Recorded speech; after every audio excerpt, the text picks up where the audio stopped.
Welcome back to Movies Recap. Today, I'm going to explain the movie The Wall, released in the year 2017. The movie opens up around the year 2007 in Iraq after President Bush declared the end of the ongoing war between Iraq and the USA. U.S. Army Staff Sergeant Matthews and his spotter Sergeant Alan Isaac are assigned to a pipeline construction in a desolate area of Iraq despite the fact that the conflict is over. They are there to monitor an infamous adversary who is murdering every American worker at the location. The pair is then seen attempting to locate the adversary while they are concealed behind some stones in the blazing desert sun. The two have already invested over 20 hours in their search for the alleged sharpshooter. After waiting for several hours without getting impatient, Matthews begins to complain that there aren't any Iraqi soldiers present. Then, after examining the dispersed bodies of the workers, he draws the conclusion that the site was likely attacked by some Iraqi soldiers who fled after completing their task. Isaac attempts to calm Matthews down after hearing this. He then proposes the idea that a skilled sniper is responsible for the attack because all of the victims were killed by headshots. He also suggests that they might not support Juba, a skilled Iraqi sniper, but Matthews rejects this idea, stating that no Iraqi sniper could be that proficient to eliminate all employees in less than 30 seconds. The next scene shows Matthew losing tolerance after a few more hours and deciding to independently investigate the area. He emerges from the cover and takes his possessions. He then gives Isaac the command to hide him from behind as he moves in the direction of the building site. Matthew soon arrives at the scene and discovers the workers' and soldiers' dead corpses. He takes a radio from one of the troops who has passed away and continues on his way. Contrarily, Isaac finds it challenging to monitor him as his field of vision enlarges. He tells Matthews about it right away, but despite the fact that it was defective, Matthews accuses him of failing to change it quickly enough.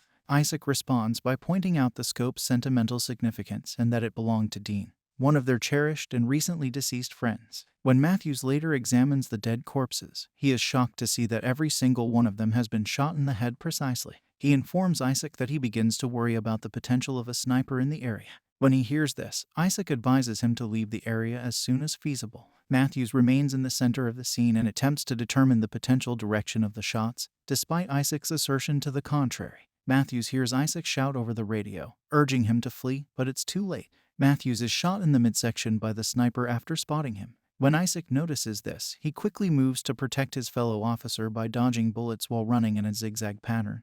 But before he can get Matthews to safety, Isaac is shot in the thigh. He consequently abandons Matthews on the ground and manages to leap behind a wall. Matthew advises Isaac to phone the base and request the backup and rescue crew in the meantime.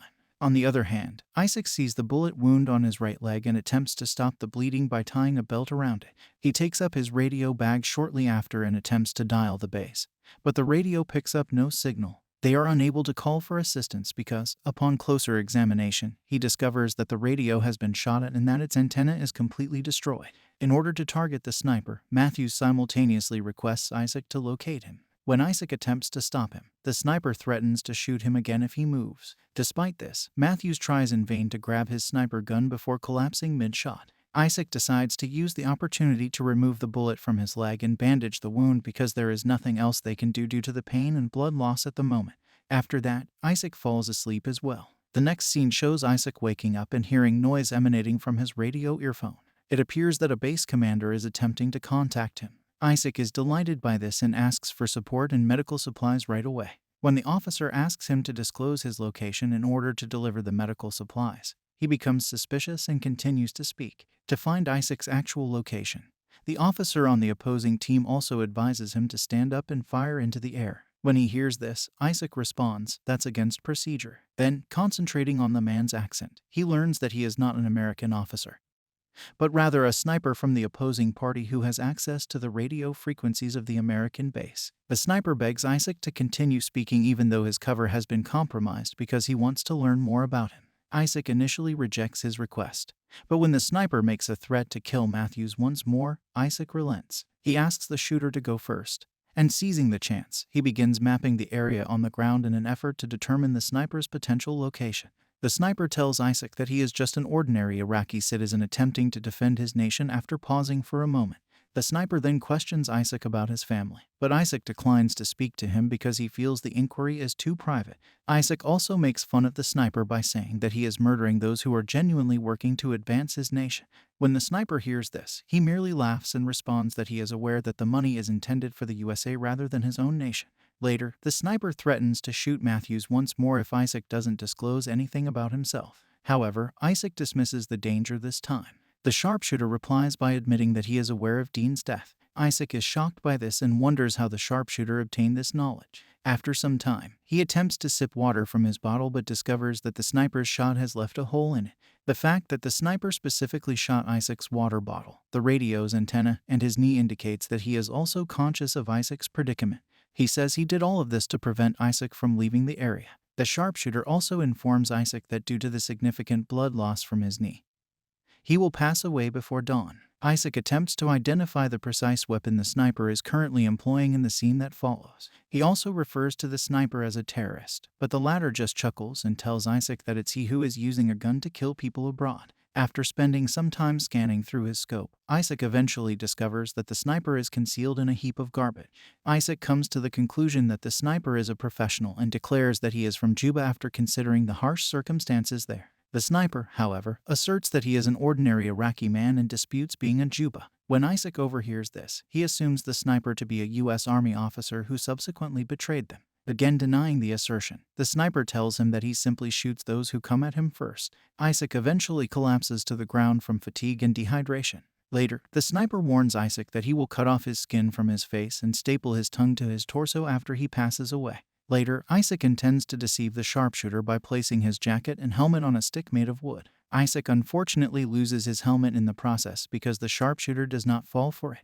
With nothing else to do, Isaac makes a desperate run for a nearby dead soldier to see if he has anything helpful in his bag.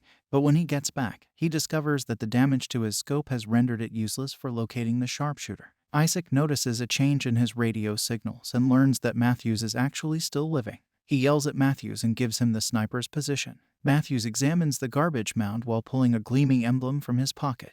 Matthews cautiously lunges for his rifle while Isaac tries to divert the sniper. The sniper also discloses that he was a teacher in Baghdad before deciding to exact revenge on the Americans for killing his students during an attack. The sniper then questions Isaac about why he continues to tote the defective scope. The sniper threatens to kill Matthews when Isaac doesn't respond for a while, unaware that he is still living. The scope is then revealed to be carried by Isaac as a tribute to his buddy Dean. He also admits that his error caused Dean to pass away. While this is going on, Matthews sets his rifle down and shoots the trash mound repeatedly. However, just as he is about to reload, the sniper fires back, hitting Matthews square in the shoulder. As a result, Isaac advises Matthews to crawl in his direction. Unfortunately, Isaac is fatally shot behind the head and killed immediately before Matthews can reach him. When Isaac notices this, he sobs and says he wishes to go back home. Additionally, the sniper assures Isaac that if it is what he truly desires, he won't kill him. The sniper eventually questions Isaac about his continued presence despite the fact that the battle is already over. After pausing, Isaac responds that he is present because he was the one who actually murdered Dean.